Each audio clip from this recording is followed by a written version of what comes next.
Muito obrigada pelo convite. É um prazer estar aqui, uma plateia, um público tão caloroso, tão amistoso, tão amável, carinhoso.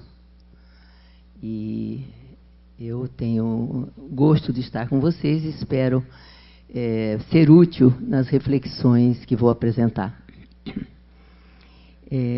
Eu gostaria de começar esta fala dizendo de onde eu falo. Presenciamos recentes acontecimentos envolvendo emboscadas e assassinatos de líderes dos movimentos sociais, interdições e ameaças a lideranças políticas de esquerda.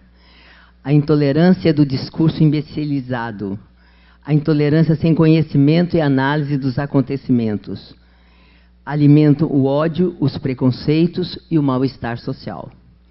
Como em outros processos violentos pelos quais passam os povos, nos seus conflitos de classes, grupos, corporativos, políticos ou religiosos, devemos reafirmar a preservação das memórias de resistência ao arbítrio.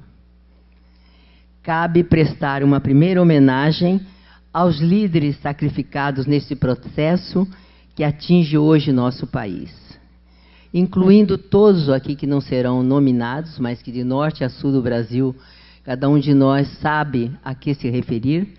Eu diria Marielle e Anderson presente. Pela democracia, Lula livre. Obrigada.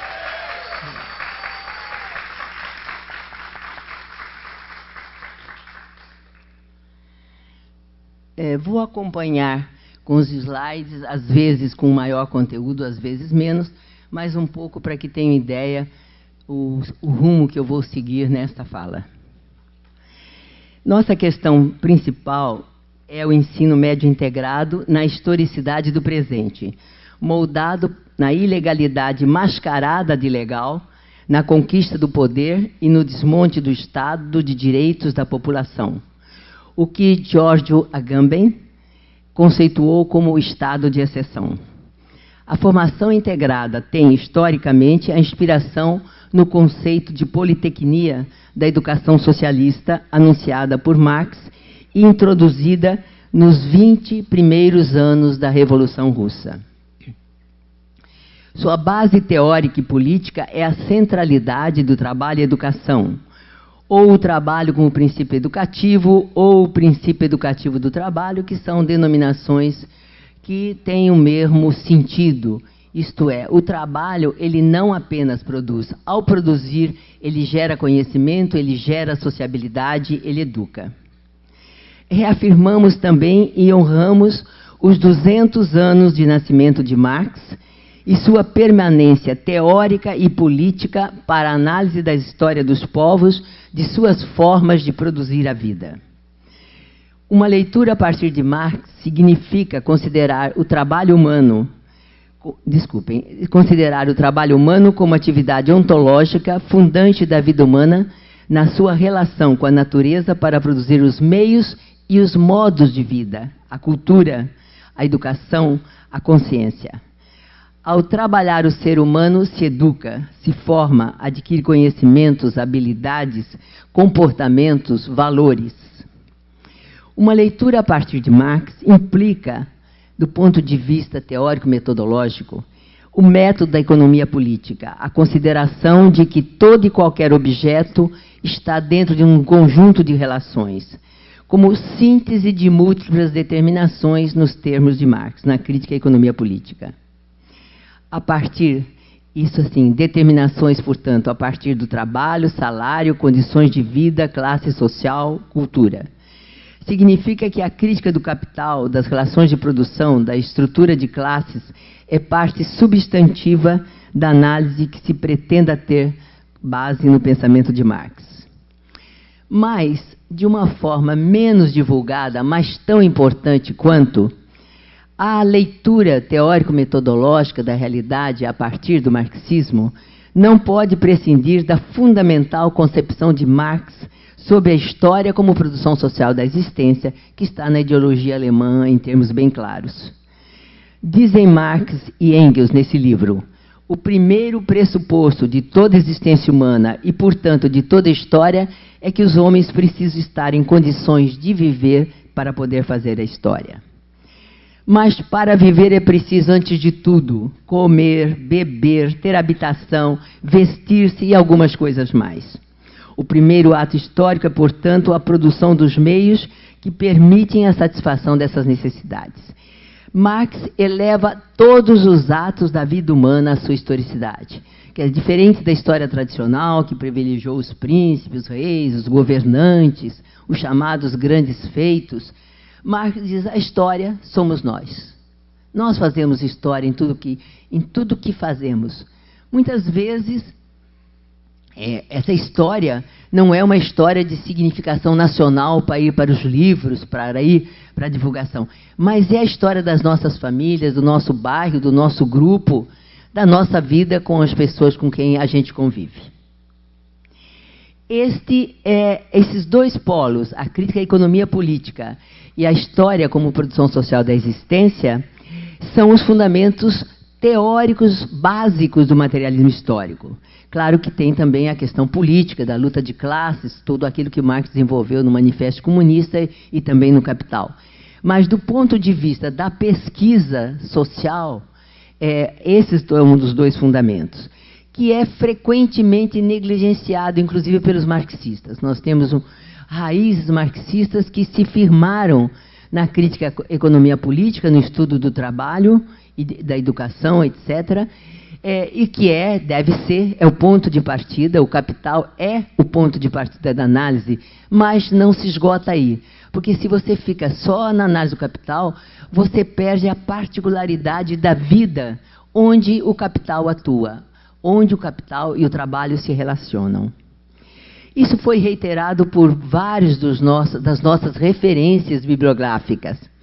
Eu cito Florestan Fernandes, o Carlos Nelson Coutinho, Dermeval Saviani, o Gramsci, Messaros, Hobsbawm, Thompson, Raymond Williams, Christoph Hill e outros historiadores ou intelectuais marxistas.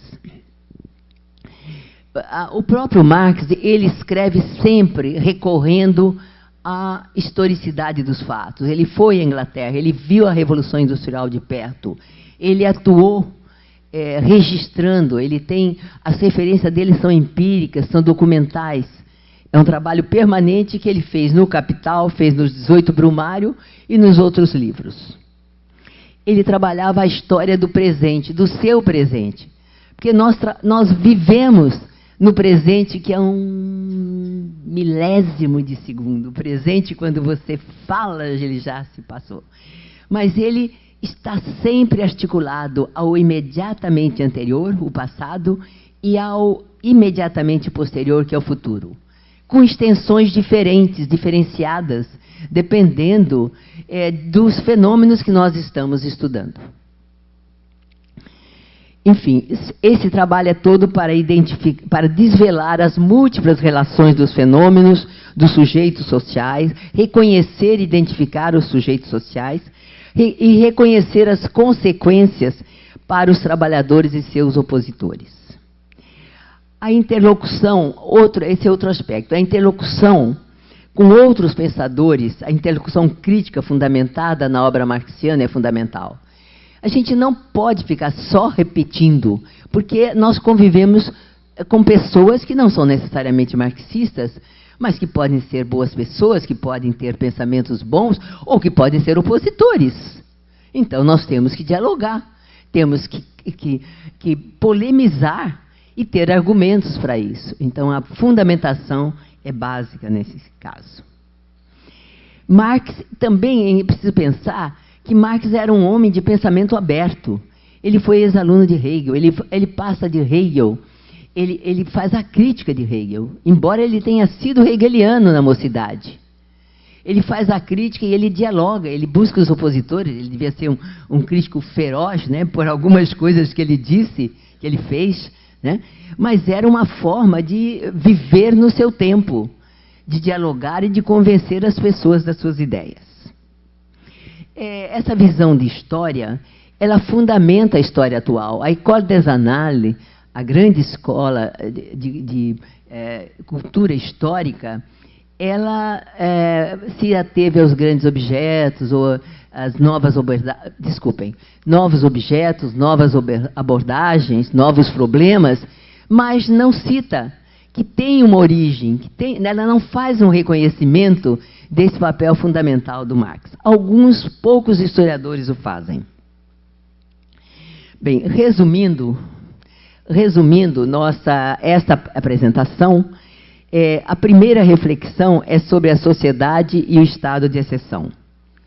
Em segundo lugar, sobre a sociedade de mercado e suas consequências para o trabalho e a educação no contexto dos acontecimentos políticos e das reformas educacionais em curso. E nós concluímos, então, com uma reflexão sobre as questões teóricas e de gestão, teórico-práticas, desculpem, e de gestão nas atividades de formação integrada. Vamos ver se eu consigo passar. Pronto, é isso aí. Nos anos 2000,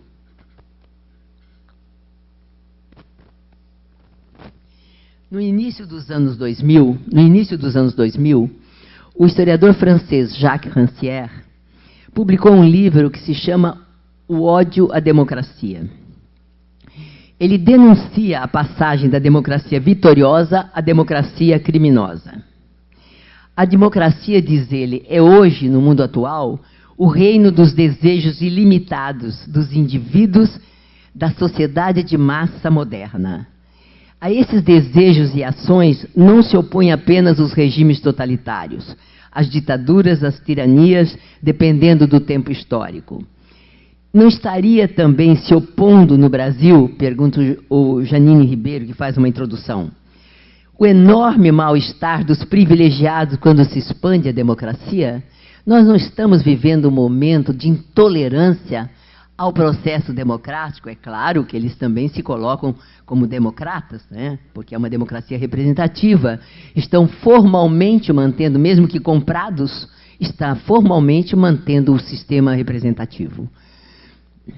Comprados, eu estou me referindo aos nossos representantes do legislativo.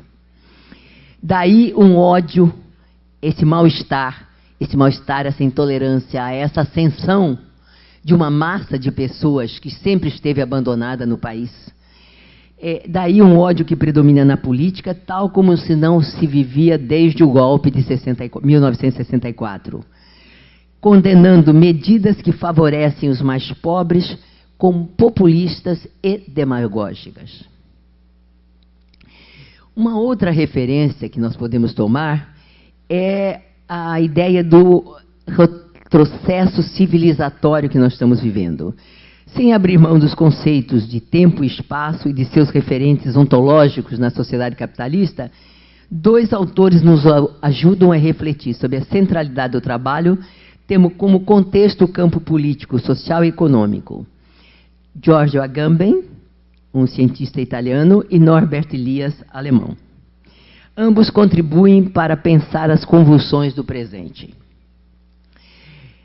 O empenho de pensar o que vai em curso nos dias atuais do Brasil envolve a compreensão em profundidade do sistema capital e das formas históricas com que ele se apresenta, contrariando os ideais da convivência dita civilizada e garantia dos direitos. Para isso, nós temos que estar atentos, teoricamente, aos conceitos e categorias que têm que ser historicizados a partir da sua realidade ontológica, como o conceito de Estado em Marx e Engels. Quer dizer, nós temos que ir além da generalidade metafísica positivista, ambas são abstrações, pairam acima da realidade em torno de ideias, embora não sejam hegelianas, mas são fixas, são além da física, como diz a metafísica. Nós temos que sair da generalidade metafísica e da singularidade empírica isolada da sua produção. Toda e qualquer produção deve ser contextualizada nas suas múltiplas relações. Marx procede do abstrato ao concreto, do menos complexo ao mais complexo, visando reconstruir a totalidade histórica. O estado de exceção de que fala Agamben deve ser visto sob dois pontos de vista: a divisão do trabalho no capitalismo e a educação, e o poder do Estado e os direitos dos cidadãos. As análises de Marx são muito claras ao estudar a transformação histórica do trabalho ao longo dos séculos e o poder do Estado a serviço do capital. Teria sido preciso, ele diz, que se passassem séculos para que os trabalhadores aceitassem vender todo o tempo ativo de sua vida, inclusive o sábado, né? Sua própria capacidade de trabalho, pelo preço de seus meios de subsistência atuais, ao qual nós acrescentamos, e por nossas convicções políticas. O sistema capital que Marx analisa no século XIX tem hoje a mesma lógica, porque é o sistema capital, é a reprodução e acumulação, nova reprodução, nova acumulação, e assim vai. Mudam apenas condições históricas e culturais de cada época. Analisando a acumulação, o Agamben chama atenção que desde a colonização feita pela Espanha, Portugal, Holanda, França, Inglaterra e outros países, mas esses principalmente, e vê que todos eles utilizavam o poder do Estado, a força concentrada e organizada da sociedade, através de vários sistemas. Então, só citar o colonial, das dívidas públicas, mas todos nós conhecemos as dívidas públicas, o moderno regime tributário, o protecionismo. O duro no Brasil que nem o protecionismo atualmente não está sendo seguido, né? Nós estamos vendendo os ativos do país. Bom, e que tem, portanto, todos esses sistemas têm as suas versões históricas no Brasil de nossos dias, incluindo o monopólio da violência legalizada. Para Agamben, o estado de exceção é hoje a estrutura normal do poder político. O texto dele, os livros dele, né? O Estado de Exceção e os Meios sem fim, sem os fins, são livros muito fortes, muito teóricos, mas muito fortes, porque principalmente hoje, né? Pelo país que nós temos, né? Pelo tipo de governo que nós temos no país. Para Agamben, portanto, o Estado de Exceção é hoje a estrutura normal do poder político. Seus vínculos com o poder econômico requerem porções sempre mais numerosas de residentes desprovidos de direitos políticos e que, no limite, todos os cidadãos sejam reduzidos à vida nua. Estou lendo textualmente. Do mesmo modo que a crise se torna permanente e exige não apenas que os povos do terceiro mundo, nós, portanto, sejamos sempre mais pobres, mas também que um percentual crescente de cidadãos das sociedades industriais sejam marginalizados e sem trabalho. É o que a gente vê nos milhares de imigrantes. É a coisa mais comovente dos nossos dias, é verem pessoas como nós, com os filhos, com trouxas, com malas, com bolsas, tentando entrar nos países europeus riquíssimos, e sendo barrados por muro, por cercas, sendo presos em campos de imigrantes, de imigração. É uma coisa muito séria.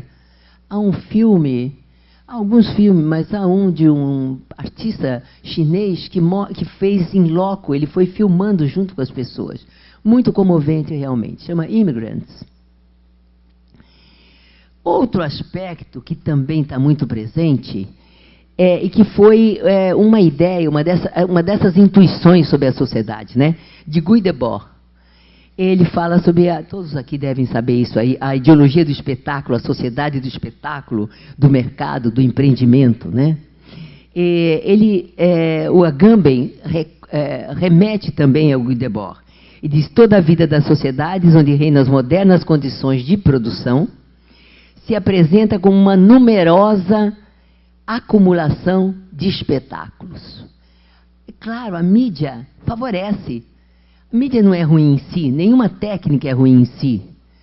Ela se torna ruim na apropriação que os seres humanos fazem dela, no uso que se faz dela. Agora, a exposição está nas redes sociais. Eu tenho uma visão disso grande, porque não é da minha geração. Eu me adapto a algumas, a outras não. A exposição permanente a que os jovens adoram se expor, adoram fazer. porque é da cultura do momento. Mas isso, quando o nosso governante aparece todo sorridente, com aquele cinismo que o caracteriza, ele está dentro dessa cultura do espetáculo hoje para tentar convencer as pessoas das suas maldades, na verdade, que estão disfarçadas. Passo agora para um outro aspecto. Desculpem. Outra coisa que ele nos diz, o Agamben nos diz, é que há uma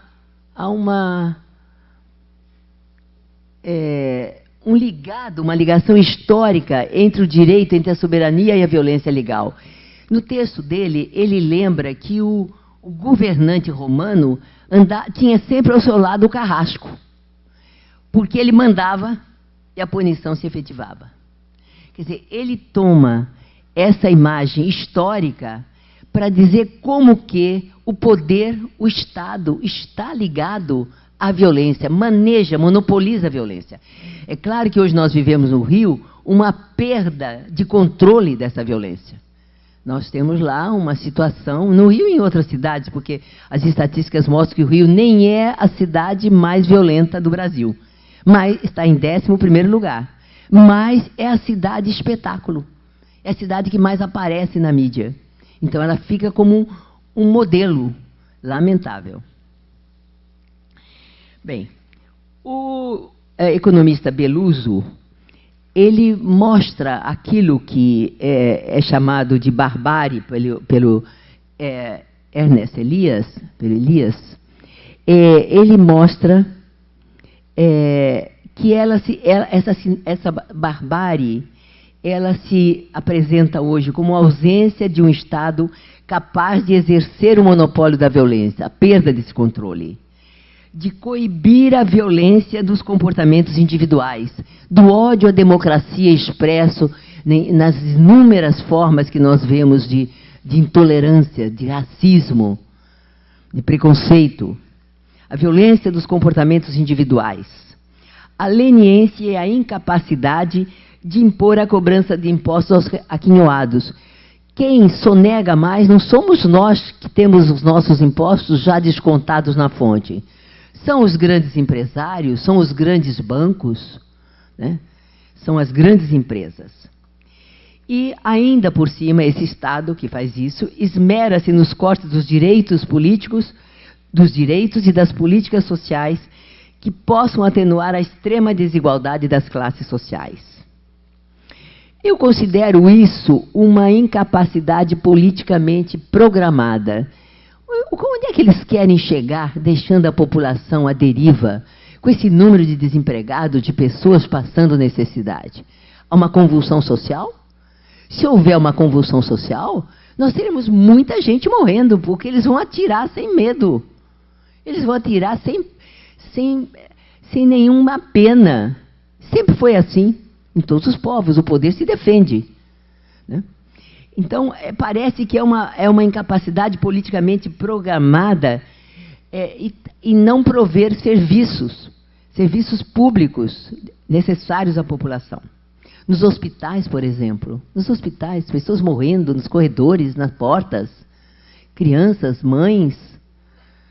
Bem, todas essas incapacidades politicamente programadas assentam-se em políticas econômicas, submetidas à privatização dos recursos, estão vendendo os ativos nacionais, a Petrobras, agora a Eletrobras, há um movimento grande no Rio agora das empresas, dos engenheiros, das associações profissionais, o CREA, está o Sindicato dos Engenheiros, está o Clube de Engenharia, que são entidades muito tradicionais, lutando contra isso.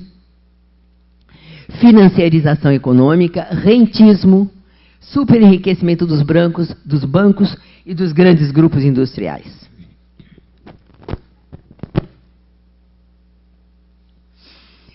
Chesner, que é o economista francês, ele analisa esse movimento em escala planetária, que apresenta um claro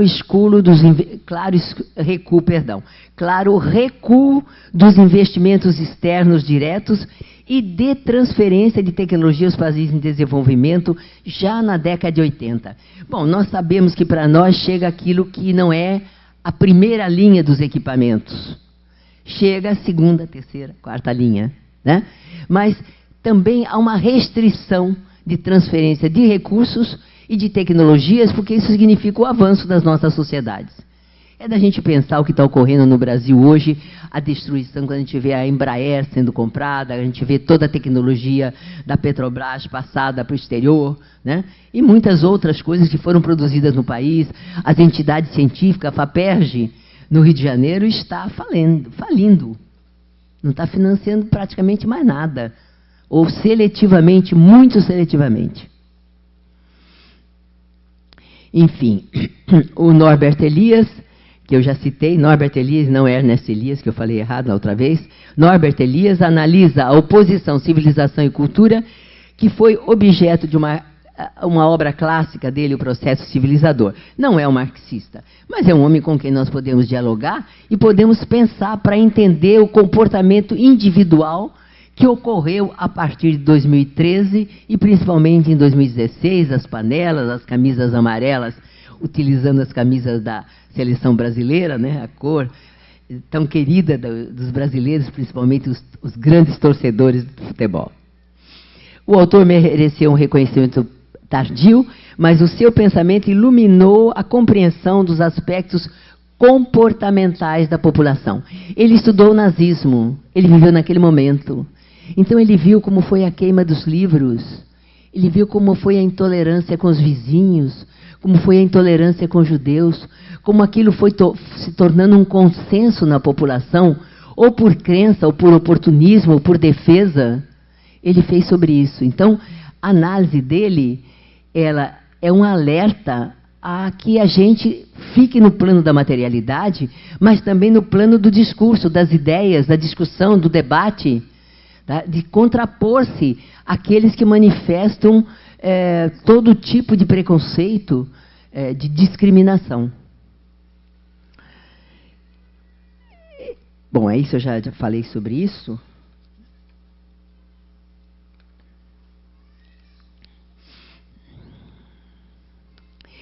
Ainda eu diria sobre o Elias, Norbert Elias, que ele, qual uma relação que é alguma coisa próxima a nós, que aqueles aqui que estão pautando seus estudos, seu trabalho pelo referencial marxista. Ele historiciza o ser humano. Ele não é um autor metafísico, não é um idealista. Ele historiciza o ser humano, ele olha os seus contemporâneos, a sua gente. Seus estudos de cultura levam-no a centrar a análise na transformação das sociedades europeias, na criação do Estado moderno, no contexto do nazismo e da Segunda Grande Guerra.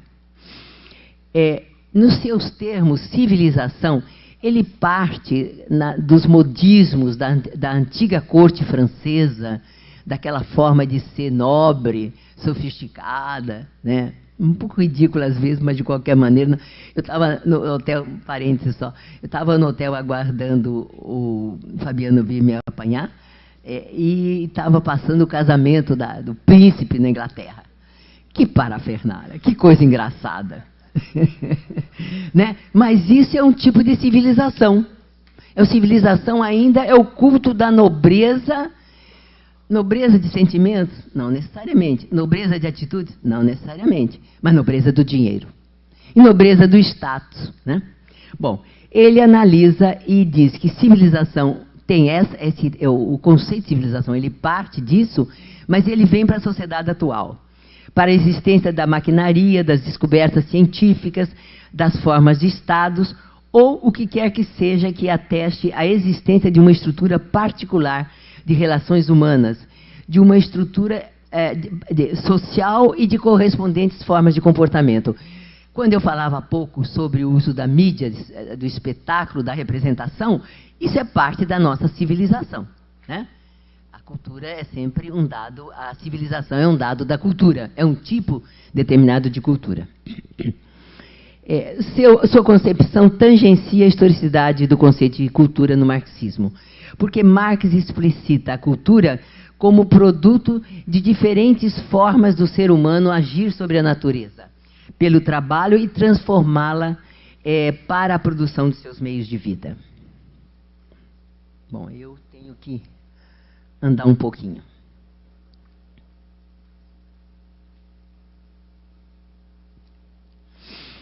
Passar para o segundo tópico, então, a sociedade de mercado e as reformas do trabalho e da educação. Falar sobre a formação integrada, sobre ensino médio, que, em última análise, para onde converge esta apresentação, é falar sobre a centralidade do trabalho no pensamento marxista, né? A reflexão sobre o trabalho não se esgota nas questões teóricas, como eu já disse. Para Marx, ela implica também a empiria dos acontecimentos pelos quais o trabalho e a educação tomam forma no tempo e espaço da sociedade em que vivemos. Não há como se iludir com a sociedade do espetáculo dos anúncios de TV, anunciando, por exemplo, as benesses da escolha dos percursos formativos com a nova reforma. Pelos estudantes, a exemplo do Pronatec e da reforma do ensino médio. Nós não podemos esquecer que no Capital o Marx é incisivo quando ele cita Adam Smith, que diz assim, textualmente: para evitar a degradação completa do povo em geral, oriunda da divisão do trabalho, recomenda Adam Smith o ensino popular pelo Estado, embora em doses prudentemente homeopáticas. Com todo respeito à homeopatia, que ela é toda com doses muito mínimas, mas ela atua. Assim, no caso, é a quantidade de educação. É esse abandono da população a escolas mal equipadas, a escolas mal instaladas, a professores desalentados, sem recursos, muitas vezes, para suas necessidades básicas, desanimados, trabalhando porque é a única maneira de sobreviver, né? Então, isso já era recomendado pelos economistas clássicos, como Adam Smith, no início do capitalismo. Bem, eu faço uma breve menção aqui sobre a expansão da rede, né? A rede de educação tecnológica, a rede federal de educação tecnológica, ela sofreu uma grande expansão, uma expansão maravilhosa nos últimos anos, além da rede estadual, que teve uma iniciativa de Brasil Profissionalizado que não se concretizou, né? Brasil Profissionalizado foi uma proposta boa, teve apoio do governo federal, teve algum apoio dos estados, mas é uma história ainda para ser escrita, hein? Os estudantes que estão aqui fazendo mestrado e doutorado, vale a pena estudar na empiria das escolas, dos sistemas escolares, por que o profissionalizado não foi adiante.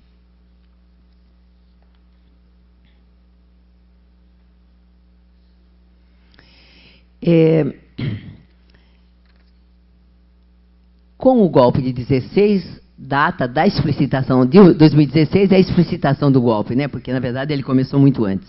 Começou a partir do momento que nós ganhamos as eleições, naquela disputa, assim, par a par.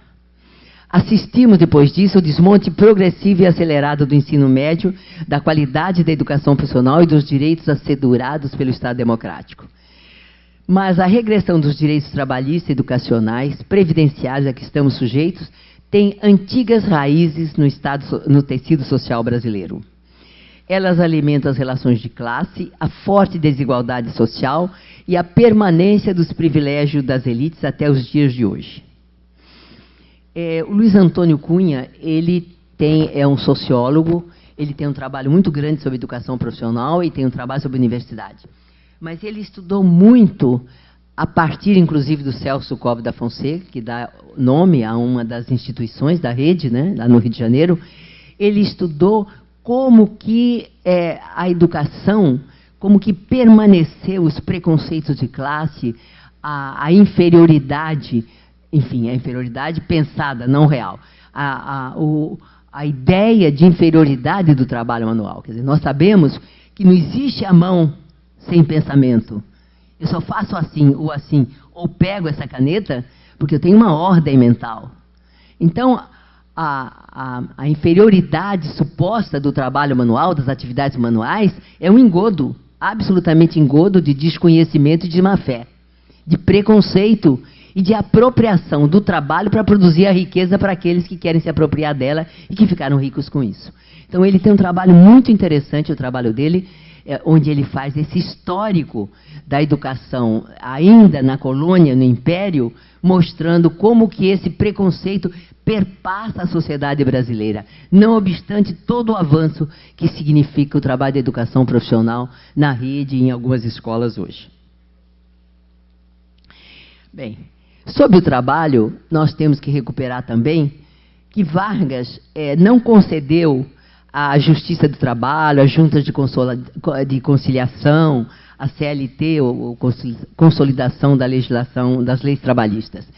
Ele precisava de uma mão de obra disciplinada e produtiva, porque as primeiras décadas do século passado foram assim de muito tumulto nas empresas, porque os trabalhadores não tinham regulamentação de horário de trabalho, jornada de trabalho não estava regulamentada, descanso semanal, acidentes de trabalho, saúde, previdência. Então, as 3 primeiras décadas do século XX, elas foram de muitas greves, muito tumulto. E para os capitalistas, isso era um grande mal. Faltam 15, ok. Então,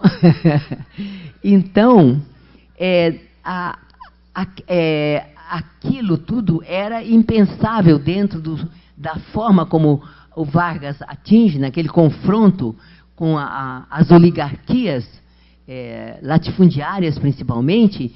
Então, ele vai incentivar o desenvolvimento industrial, ele vai criar mecanismos de escoamento dos produtos, vai criar subsídios, e não podia manter a população daquela forma. Foi uma modernização, na verdade, foi um benefício para a população, mas foi, acima de tudo, uma conquista dos trabalhadores. Né? Eu concluiria assim, essa parte aqui, dizendo que o governo ilegítimo hoje nos desloca da posição de povo que aspira a ter direitos sociais assegurados e condições dignas de vida para uma posição de público atônito. Né? A gente fica, olha o que está acontecendo, o que vamos fazer? Né? Essa é uma pergunta. Tem ainda a venda, eu já mencionei isso, a venda do patrimônio público no estado fechado, no âmbito fechado dos gabinetes. Não é uma consulta. Não é uma consulta aos trabalhadores da Petrobras se eles queriam que a Petrobras que o pré-sal fosse vendido. Não é? Isso é uma decisão de cúpula, poderosa. Bom, aí eu vou citar o que já está aqui elencado. Vou passar mais ou menos rapidamente para entrar na formação integrada. Né? Primeiro, a PEC 95, a emenda constitucional, era uma proposta, mas virou uma emenda, a emenda número 95, o teto dos gastos públicos é impensável, 20 anos sem investimentos acima daquilo que está previsto, a população cresce, os serviços devem aumentar, são necessários, as pessoas reivindicam mais. Esta lei, e ainda o homem, o Meirelles, ainda pretende ser candidato. A lei agrega um forte conteúdo antissocial e autoritário dentro do estado de exceção do atual governo. Nós sabemos que apenas investimentos produtivos geram empregos. Impossível, nós estamos vivendo uma recessão econômica planejada para garantir o pagamento da dívida. É um escárnio. Se o limite dos gastos for mantido, órgãos, estados e municípios ficam impedidos no exercício seguinte de reajustar salários, de contratar pessoal, de fazer concursos públicos e de criar novas despesas. A retirada dos direitos, a perda dos serviços essenciais vai agravar a situação da população em progressivo empobrecimento.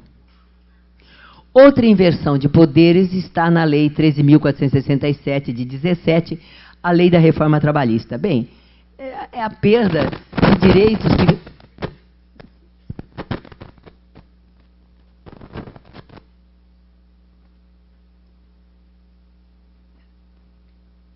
É a perda que é, não sei o que está fazendo isso. Perda de direitos que vem dos anos 40. 80 anos, né? 80 anos. Mais um pouco e já estamos nos anos 40. Que ela vem completar a lei da terceirização, porque a terceirização, ela existia nos serviços, existia na limpeza, existia na segurança, mas com a lei da terceirização, as atividades fim. Nós, professores, podemos, os nossos jovens professores, que ainda não são contratados, poderão ter trabalhos intermitentes, serem chamados para trabalhar algumas horas, alguns dias da semana. E os alunos? Como é que ficam com professores intermitentes? Então, essa é a lei da terceirização, tal como ela foi aprovada por esse governo. Ela desobriga a empresa contratante também, tem mais isso. Ela desobriga a empresa contratante das obrigações trabalhistas. Ela conduz à instabilidade no emprego, ao individualismo e dilui os planos e projetos coletivos. Bem, e aí a gente entra na reforma do ensino médio, que vocês conhecem tanto ou certamente mais até do que eu, porque estão no instituto e estão certamente estudando e tentando ver o que é que fazem com a lei, né? Mas eu diria o seguinte, ela depende também da aplicação dos professores. E os institutos têm autonomia didática e financeira. Quer dizer, é uma coisa que vocês têm que se colocar, vocês se discutir. Vocês vão aceitar assim? Vão implantar a lei? E é isso. Tem que pensar, inclusive convencer os colegas que querem ir pelo conforto de cuidar de si, da própria vida, que há que se pensar. Há uma destruição muito grande que está ocorrendo nesse processo. Verdadeiramente. Quer dizer, eu chamo atenção para o lado positivo disso, que é o trabalho docente. As práticas educativas que permanecerão sempre como um espaço de trabalho. É um espaço público, mas é um espaço privado. Quando nós entramos na sala com nossos alunos, o espaço público, porque qualquer um pode entrar na sala, ele se torna um espaço privado. É um espaço que você sabe o que você fala, para onde você conduz os seus alunos, né? É um espaço de criação mediado pelos conhecimentos gerais e específicos e pelos saberes criados na prática de cada professor. Cada professor tem uma didática comum. Não, mas tem a própria didática, a maneira de se apresentar, a maneira de estabelecer relação com os alunos, de apresentar os temas, de conduzir um debate, uma discussão. Bom, e aí, nesta lei, o dramático é o artigo 4º, que altera a LDB, e que vai instituir as áreas, as 5 áreas, né? Só citando, porque vocês conhecem todas, claro. Linguagem, suas tecnologias, matemática, suas tecnologias, ciências da natureza, suas tecnologias, ciências humanas e sociais aplicadas e formação técnica e profissional. Como se fosse uma área diferente, isolada. Se ela não é produto de todas essas áreas. Bom, e aí o pior, então, é o que vem depois, né? A separação disso. Porque o que vai acontecer? Os alunos mais pobres, que precisam trabalhar, vão dizer, olha, com 2 anos eu já posso ter um diploma e vou trabalhar. As famílias precisam de ajuda para manter a casa, para comprar comida, né? Para pagar aluguel, para o que seja. E os meninos que têm os pais que podem mantê-los nas escolas, vão fazer o ensino normal todo o tempo, e vão se preparar para o Enem. Vão se preparar para o Enem, para a universidade, né? Então, é uma coisa muito... É uma volta aos anos 40, clássico e científico, e a rede, e o ensino, e as leis orgânicas do ensino industrial, que são do governo Vargas, 43, né? 42, 46, 42, 43, 46, né? Então, havia uma separação entre clássico e científico e a formação profissional. Uns iam para a universidade e outros iam trabalhar, né? Então, agora não se tem a transparência de fazer as coisas claramente, mas se usa um subterfúgio. Bom, e ainda eu acrescento agora a última... É os 40% do currículo que pode ser dado por educação à distância, 40%, até 40%, e 100% na educação de jovens e adultos. Como é que nós podemos pensar que os nossos meninos de 14, 15, 16 anos vai ficar estudando 2 dias por semana? 2 dias por semana, 40% é aproximadamente 2 dias por semana, vão ficar estudando em casa, no celular, na televisão, nos computadores, imagine. Entende? É só para vender serviços, porque as empresas privadas é que estão querendo ocupar esse lugar. Vender serviços. Muito, muito duro para a gente isso. O Estado, em síntese, repassará recurso à iniciativa privada e se responsabilizará da formação de jovens e adultos e da infraestrutura escolar. Se nós pensarmos assim, por exemplo, há dados que informam que 60% das escolas não têm laboratório, não têm laboratórios de ciência, não têm laboratórios de informática,